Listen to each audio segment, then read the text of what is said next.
Hello guys, welcome to MassCoders. ఇదైతే మన Telegram channel QR code అనమాట. సో ఇది స్కాన్ చేస్తే మీకు నోట్స్ అండ్ రిసోర్స్ అయితే అవైలబుల్ ఉంటుంది. So make sure you scan this. And then ఇదైతే మన ఇన్స్టాగ్రామ్ హ్యాండిల్, అక్కడికి వెళ్ళి కూడా ఫాలో అయిపోండి. And then subscribe is very important. And then ఒక లైక్ కూడా వేసుకోండి వీడియోకి. ఈరోజు ఇక్కడ ఇంకోసారి చెప్తున్నా, subscribe to my YouTube channel for more coding related content in Telugu. So ఈరోజు అయితే మనం గిట్ హబ్ అండ్ దాని హ్యాండ్స్ అనేది చూడబోతున్నాం. గిట్ అంటే ఏంటిది, గిట్ హబ్ అంటే ఏంటిది కొద్దిగా చూద్దాం అనమాట. దీని గురించి అండర్స్టాండ్ చేసుకుందాం. సో గిట్ ఇక్కడ ఏం రాసింది, Git is a distributed version control system that helps developers track changes in there code base, collaborate with others and manage different version of their software projects. మనకి ఇంగ్లీష్ అర్థం కాదు, తెలుగులో చెప్తాం.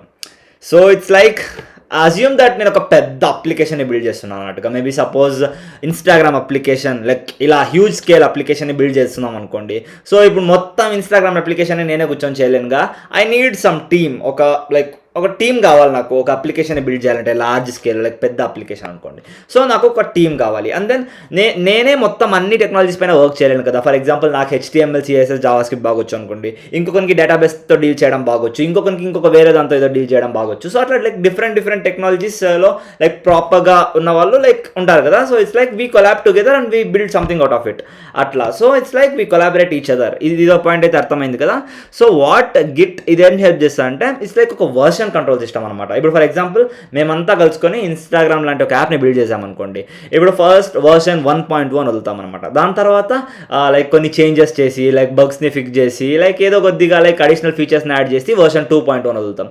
ఇప్పుడు నా ఫ్రెండ్ ఒకడు ఉన్నాడు, ఆడికి తీట్లు ఎక్కువ అనమాట. సో ఇట్స్ లైక్ కోడ్ రాసేటప్పుడు ఏదో మధ్యలో 2-3 లైన్లు ఎగరగొట్టేసి అది ఇది ఏమో చేసి బగ్ వచ్చేసింది అనుకోండి. సో ఇప్పుడు మేము వర్షన్ 2కి అయితే వెళ్ళాం, but it's not functioning way better. అంటే మొత్తం అంతా మెస్అప్ అయిపోయింది. But version 1 is working better. So it's like we can down grade to version 1.0. దాని తర్వాత ఇట్స్ లైక్ వర్షన్ 1 అయితే బాగా పనిచేస్తుంది కదా. సో ఇట్స్ లైక్ మళ్ళీ మేము ఫిగర్ అవుట్ చేసుకొని మొత్తం మళ్ళీ ఏది ఆడేం తీట్లు చేసాడో మొత్తం చూసి మళ్ళీ వర్షన్ 2కి షిఫ్ట్ అవుతాం. సో ఇట్స్ లైక్ ఇప్పుడు వర్షన్ 1, వర్షన్ 2, వర్షన్ 3 అలా వెళ్తూ ఉంటుంది కదా. మనకి ఏదైనా ఒక అప్లికేషన్ మీరు లైక్ ప్లే స్టోర్లో ఏమైనా యాప్స్ డౌన్లోడ్ చేసినప్పుడు చూసింటారు వర్షన్ ఇది లైక్ 1.0, 1.2, 1.3 సంథింగ్ ఇలా ఉంటుంది కదా. సో వర్షన్ అనేది లైక్ ఎవ్రీ యాప్కు లైక్ పెరుగుతా పోతుంది అనమాట. Like whenever they add new feature or something like that, versions అనేవి పెంచుతా పోతారనమాట. So this is how it works. So మనం లైక్ ఎవ్రీథింగ్ ప్రాపర్గా ట్రాక్ చేసుకోవడానికి, అంటే ఇప్పుడు చూడు, వాడు నా ఫ్రెండ్ అనే వాడు ఏం చేశాడు, వాడు మొత్తం తీట్లు చేసి కోడ్ని మొత్తం చెడిపేసి పెట్టేశాడు. సో ఇప్పుడు నేను వర్షన్ కంట్రోల్ సిస్టమ్ని వాడితే, అంటే ఫర్ ఎగ్జాంపుల్ నేను వర్షన్ 1.0 కోడ్ని సేఫ్గా పెట్టుకుంటే, ఇప్పుడు నేను వర్షన్ 2.0లో ఏమైనా ప్రయోగాలు చేయొచ్చు. ఏమైనా లైక్ కాన్సిక్వెన్సెస్ లైక్ బ్యాడ్గా ఉన్నాయనుకోండి, నేను మరి 1.0కి షిఫ్ట్ అయిపోవచ్చు. మరి నేను ఫిగర్ అవుట్ చేసుకొని మొత్తం అన్ని సెట్ రైట్ అనుకున్నాక వర్షన్ 2.0కి షిఫ్ట్ అవ్వచ్చు. So this is how it works. So Git అంటే ఏంటిదంటే ఇట్స్ వర్షన్ కంట్రోల్ సిస్టమ్ అనమాట. సో దీని గురించి అయితే మనం ఇన్ డెప్త్ తెలుసుకుందాం ఇప్పుడు. So what does it do అంటే ట్రాక్ చేంజెస్. ఇప్పుడే చెప్పా కదా, అంటే ఇప్పుడు మనం ఏమైనా కొత్తగా కోడ్ రాస్తే లైక్ నా ఫ్రెండ్ ఒకటి కోడ్ రాస్తాడు, నేను కోడ్ రాస్తాను, వాడు ఇంకొకటి కోడ్ రాస్తాడు, లైక్ ఏవో చేంజెస్ అవుతుంటాయి కదా కోడ్లో, మొత్తం ట్రాక్ చేస్తుంది అనమాట గిట్. అండ్ దెన్ బ్రాంచింగ్ అని ఉంటుంది. ఇప్పుడు for example at a same time we're working on the same project అన్నప్పుడు, ఇప్పుడు like we have some main code, దాన్ని నేను లైక్ అంటే ఆ కోడ్ని నేను కాపీ చేసుకుంటా, వాడు కాపీ చేసుకుంటాడు, ఇంకోటి కాపీ చేసుకుంటాడు. And then we start building it individually. అంటే నేను ఒక దానిపైన వర్క్ చేస్తా, వాడు ఇంకో దానిపై వర్క్ చేస్తాడు, ఇంకొక దానిపై వర్క్ చేస్తాడు. సో లైక్ మొత్తం కంప్లీట్ అయిపోయాక what we do is merge, అంటే అందరి కోడ్ తీసుకొచ్చి మర్జ్ చేస్తాం. అండ్ దెన్ కొలాబరేషన్ గురించి చెప్పే కదా, Git facilitates collaboration among multiple developers. So like different developers అంతా కలిసి ఒకే ప్రాజెక్ట్ పైన వర్క్ చేసుకోవడానికి మనకు Git like it's very useful అనమాట. నేను దాని తర్వాత వర్షన్ హిస్టరీ గురించి అయితే చెప్పే కదా, మొత్తం మనం ఏమైతే పీకుతుంటామో మొత్తం అది ట్రాక్ చేస్తుంది అనమాట. So this how it works. And then GitHub అని ఉంటుంది. So what is GitHub అంటే, GitHub is a web based platform built on top of Git. ఇది ఆన్ టాప్ ఆఫ్ గిట్ అయితే build అయింది అనమాట. So what does ఇదేం పని చేస్తుంది అంటే, that provides additional collaboration and hosting features for software development projects. అంటే like అడిషనల్గా మనకు కొద్దిగా కొలాబరేషన్ ఫీచర్స్. అండ్ దెన్ మనం గిట్ హబ్ వాడి లైక్ మన వెబ్సైట్స్ని హోస్ట్ కూడా చేయొచ్చు అనమాట. సో ఇట్స్ లైక్ కొన్ని అడిషనల్ ఫీచర్స్ అయితే ఉంటాయి గిట్ హబ్లో. Will look into that, ఓకేనా. So what does this offer? Repository hosting చెప్పా కదా మనం, లైక్ గిట్ హబ్ రెపాజిటరీస్ అని ఉంటాయి అనమాట. So it's like when we are working on some project we create some Git repository, అది మనం క్లౌడ్లో హోస్ట్ చేయొచ్చు.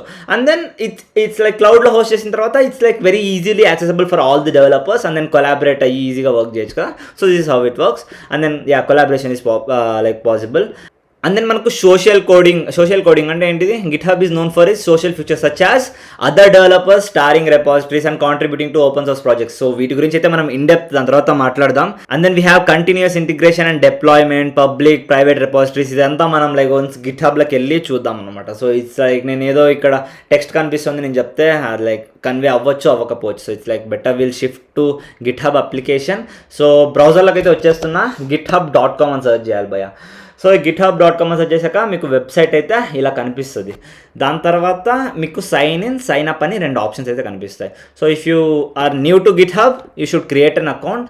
So you should press on sign up. దాని తర్వాత మీకు ఇలా వస్తుంది, మీ ఈమెయిల్ ఇచ్చేసి కంటిన్యూ అని కొట్టేసి సో అకౌంట్ మామూలుగా ఎలా క్రియేట్ చేసుకుంటావు, that's very simple as that. ఇప్పుడు నాకు ఆల్రెడీ అకౌంట్ ఉంది కాబట్టి నేను సైన్ ఇన్ అని క్లిక్ చేసి నేను లాగిన్ అయితే అవుతున్నా. So sign in. So this is my GitHub account అనమాట. సో ఇట్స్ లైక్ మీరు వన్స్ లైక్ గిట్హబ్ అని అకౌంట్ని క్రియేట్ చేసుకున్నాక you can just search for github.com/codenihar అని సర్చ్ చేస్తే నాకు కనిపిస్తుంది అనమాట. So like you can come here and follow me. Like నా రెపాజిటరీస్ అన్నీ మీకు ఇక్కడ నేను ఏవేవైతే ఇంతవరకు క్రియేట్ చేశానో మొత్తం మీరు ఇక్కడ చూడొచ్చు అనమాట. So it's like come to github.com/codenihar in your ఇక్కడ యూఆర్ఎల్ టైప్ చేస్తే మీకు ఈ పేజ్ కనిపిస్తుంది, వచ్చి ఫాలో అయిపోండి. దాని తర్వాత దట్స్ ఇట్. ఇప్పటికైతే మనం గిట్హబ్ అకౌంట్ అయితే క్రియేట్ చేసుకున్నాం. దాని తర్వాత మనం ఇప్పుడు కొత్త రెపాజిటరీని అయితే క్రియేట్ చేద్దాం అనుకోండి. సో ఇట్స్ లైక్ నివ్ అని క్లిక్ చేస్తాం. దాని తర్వాత రెపాజిటరీ నేమ్ ఏదైనా ఇవ్వచ్చు మనం, లర్న్ HTML లేకపోతే లర్న్ వెబ్ డెవ్, ఏదో ఒకటి రెపాజిటరీ నేమ్ మీకు ఏది నచ్చితే అది ఇవ్వచ్చు. అంటే it's like consider it as a project name baby. So దాని తర్వాత పబ్లిక్ రెపాజిటరీనా ప్రైవేట్ రెపాజిటరీనా అడుగుతుంది. So it's like you can choose in between. దాని తర్వాత క్రియేట్ రెపాజిటరీ అని క్లిక్ చేస్తే ఆ వెబ్ రెపాజిటరీ అయితే క్రియేట్ అయిపోతుంది అనమాట. So this is how it works. దాని తర్వాత we have different commands over here, like ఇక్కడ ఏముంది, create N every repository on the command line. So like we have different operations can be done using GitHub. ఇదైతే మనం రేపటి సెషన్లో అయితే continue చేద్దాం అనమాట. So that's it for today session guys. Notes and resources అయితే మీకు డిస్క్రిప్షన్లో అవైలబుల్ ఉంటుంది, వన్స్ చెక్ చేసేయండి. అండ్ దెన్ నెక్స్ట్ సెషన్లో కలుద్దాం.